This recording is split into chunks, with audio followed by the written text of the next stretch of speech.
have William, our French translator at Burohelp, joining us for our interview today. How are you doing, William? I'm good, thank you. And you? I'm doing great. Well, thank you for joining us today and for accepting this invitation for our interview process. It's not more like an interview, but for the people who are viewing this to get to know you better. All right. Okay. Can you please tell us a bit about yourself and your background? Yeah, so I'm French and I'm studying in Tilburg University since 3 years now. I'm doing a bachelor in entrepreneurship and business innovation. Yeah, I'm 20 years old. And yeah. Wow, great. Okay. So you're studying business innovation and entrepreneurship now. What motivated you to go to the Netherlands and study this educational program? Well, I always wanted to uh, be in an international environment and study in English. So I looked up different universities across Europe, and I only found the program that I'm studying right now, entrepreneurship and business innovation, in the Netherlands and in Tilburg. So this was my first choice. And I had a friend of my mother who had a niece who was already studying in Rotterdam. And so I had the opportunity to speak with her, and she told me about her experience. And yeah, that also made me even more willing to come study here, because then I learned that the Netherlands were really international, that I would not necessarily have to learn the language. And so yeah, those are the main 2 points: the international environment and the program. Okay, that's great. So you had a person that was prior living there give you a bit of assistance and tell you more about the life in Netherlands. Yeah, pretty much, yeah. That's great. Okay, so what were some of the biggest adjustments you made for your move to the Netherlands and settling down over there?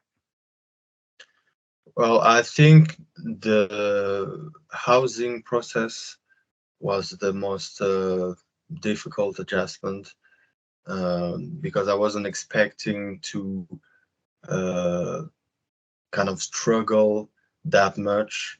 Even though after speaking to other people, I realized that actually I wasn't that unlucky, because it took me about 1 month from the moment I started to look up for a place, and from the moment I signed a contract. But yeah, I remember that my mom was a little stressful about that, because after 2 weeks we couldn't find anything. We did not do much viewing, but the few we did, there was so many people, and so we thought our chance to get a place was low. But eventually we managed to find a place in the time frame we had. So I think, yeah, that's the main adjustment I had to make. I heard from friends that requesting to rent an apartment in Paris is such a different process from what I've ever heard before. Is it different from you trying to rent an apartment in the Netherlands compared to Paris or compared to France? Okay, so I don't really know about the process in France, since I haven't rented any place in France. I just know that my siblings did, and that the process is, I mean, as a French, is maybe easier, since the documents are more known by the people over there. So I don't remember my mother telling me that she struggled a lot. But no, yeah, in Paris, it's definitely a hassle, because it's also expensive, and it can be difficult to find a place. But for example, I had a brother who was living in Lille, and it was not that much of a trouble. And yeah, I also had a brother studying in Paris and studying then in Lyon. but he managed to find a student residence.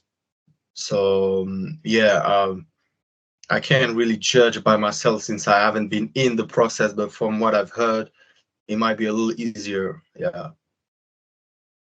Okay, that's very fascinating because I was talking to one of my friends and she was mentioning that from her previous apartment, she's trying to move to a different condo or an apartment.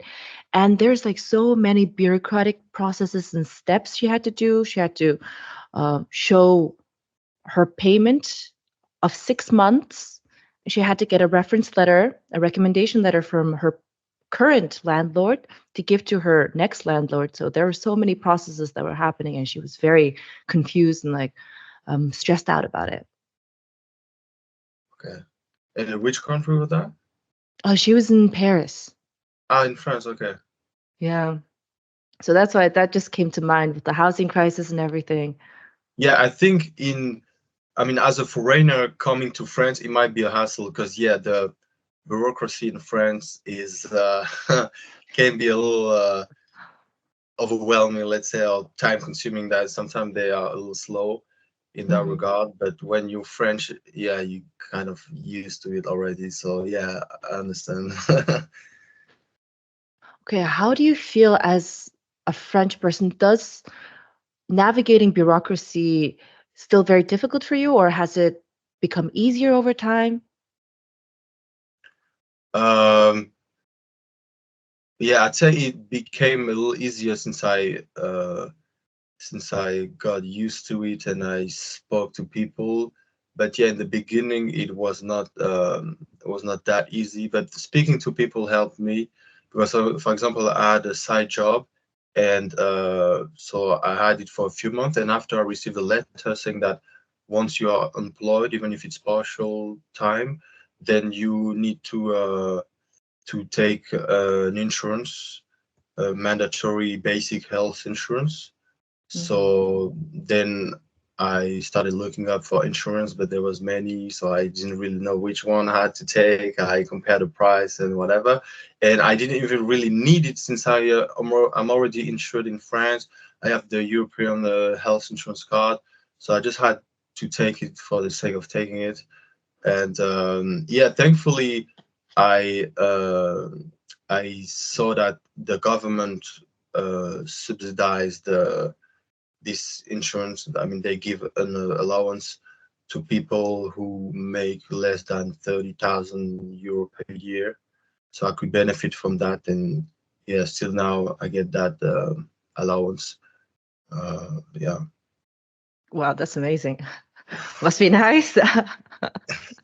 Yeah, that helps. That really does. I bet it does help. Did you face any language barriers or any kind of difficulties when you were on the move and settling down to the Netherlands?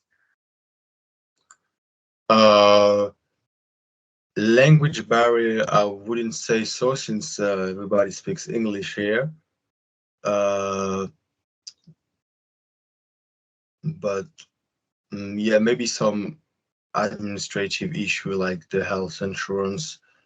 Uh, but otherwise it was pretty smooth. I remember having to register when I came here, my address, and yeah, I booked an appointment at the city hall, and it was pretty smooth. They were speaking English.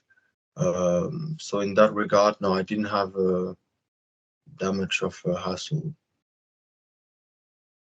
Okay, that's nice. Could you please talk a little bit more about the student life and the student community over there? Yeah. So I mean, I'm in the entrepreneurship and business innovation program. So they have in the Thai STEM schools, they have this association called Asset, that provides help for assignments, exams, studies, materials, but also some events, parties, activities. I mean, I personally didn't join it, but I know some people who did. There's also an association called ABC, which is an association that organizes events every month, pretty much, where they invite they invite founders of company, usually in the Netherlands, but sometimes also global company, Mm. to speak.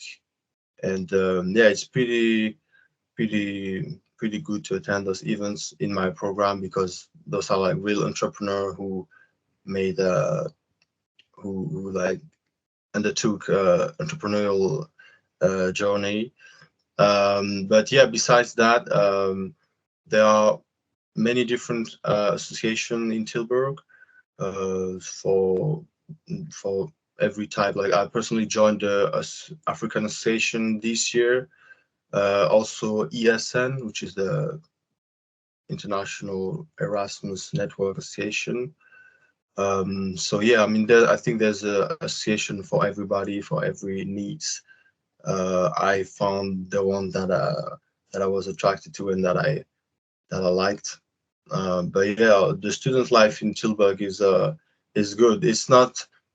I wouldn't say it's like the best in terms of like if you compare to Amsterdam, Rotterdam, but yeah, it's pretty good for bachelor students. Oh, wow. That's very nice. So maybe if I was a new student that was going to Tilburg for maybe your course, the entrepreneurial and business course, I could just find and gravitate towards any one of my hobbies, and there'll be a community of people already in there willing to help me and support me. Um, what do you mean? Like, if I have an activity or a hobby, if I can find a group of people that share that same. Yeah, exactly Um, like that.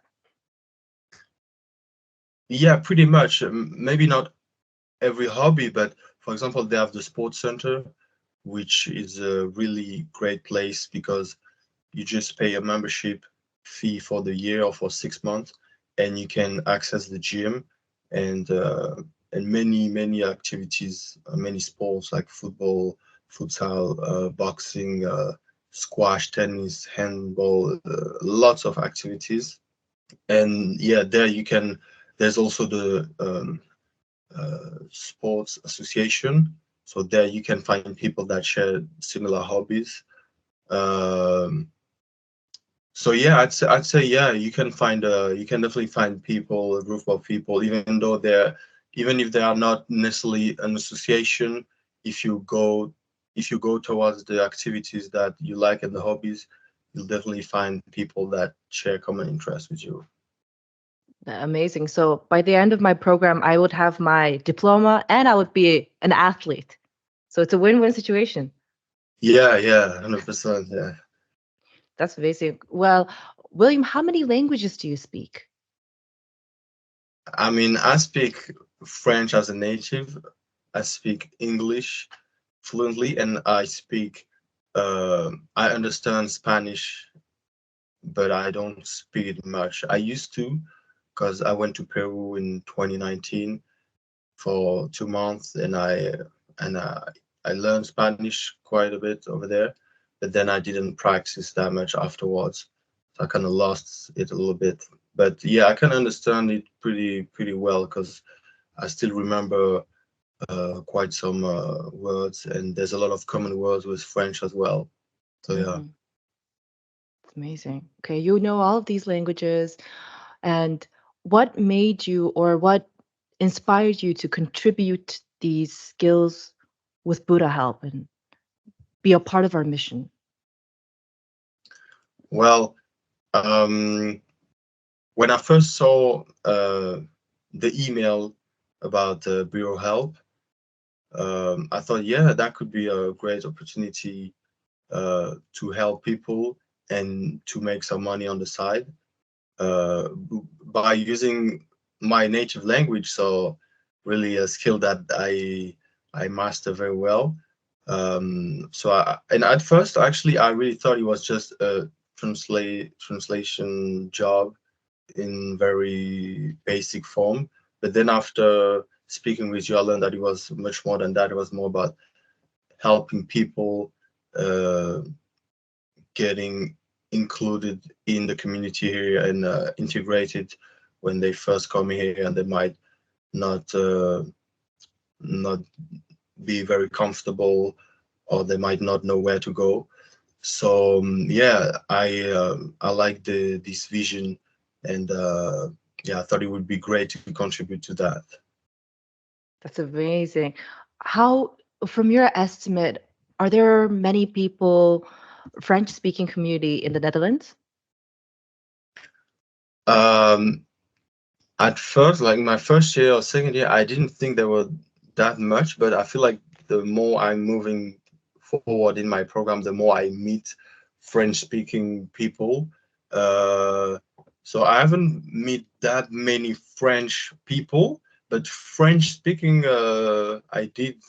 So yeah, I wouldn't say it's big, at least in Tilburg, but it's yeah, decent amount of French speaking people. That's very nice. In Amsterdam, there's quite some, because every time I went to Amsterdam, I could hear French every now and then. So yeah, it depends, of course, the size of the city. Hmm.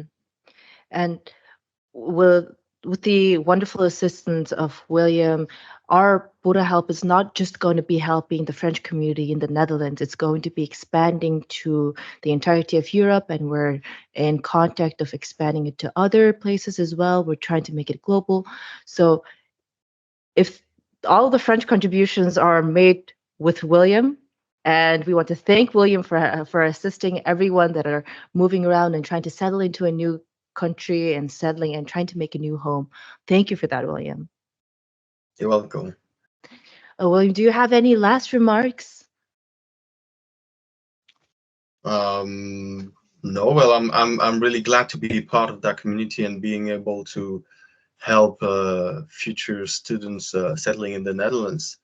So I look forward to this journey. Well, thank you so much.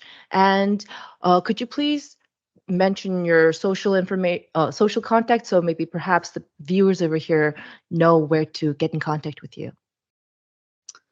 Yeah, so my LinkedIn is William Tchokokam, my name.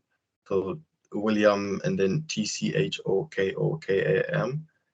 Um, yeah, should I give my Instagram or stuff like that? Do Or it. It's any kind of plug you want to do. I It's your mean, time.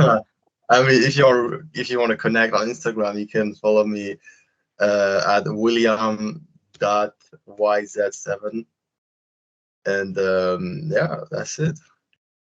Well, William, thank you so much. I will also include your contact information alongside with the interview process. So anyone that wants to get in contact with you, we will give your Instagram as well as your LinkedIn page. Thank you so much. Have a lovely day, and thank you so much for your wonderful contribution and making Burohelp accessible for everyone. Thank you. Thank you. Have a nice day. Thank you so much. Thank you, you too.